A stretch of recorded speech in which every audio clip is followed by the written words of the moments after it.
Dihiasi alam manusiawi dengan cinta sebagai rahmatnya, agar dapat hidup berkasih sayang laki-laki dan perempuan,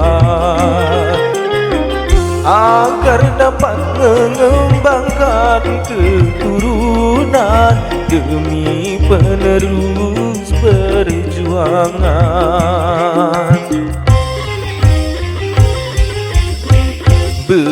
Begitulah Tuhan meletakkan nilai cinta dalam kesucian.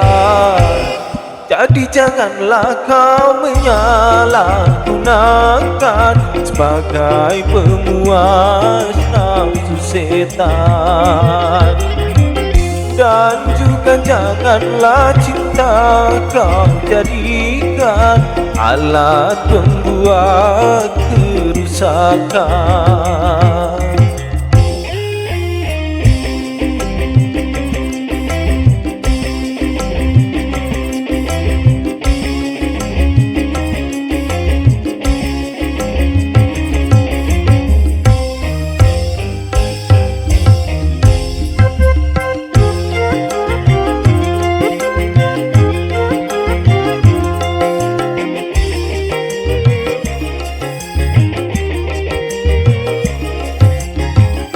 Bila datang rasa cinta, hati-hati dan waspada, jaga, pelihara serta kuasailah.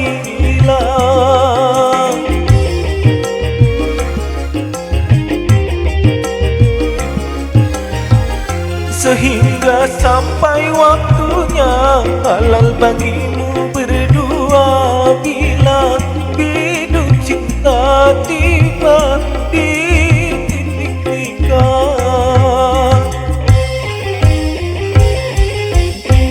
Banyak sudah tunas muda berguguran sebelum berkembang, korban dari nafsu birahi durjana yang mengatasnamakan cinta. Janganlah kau menodai citra cinta yang memang suci dan mulia.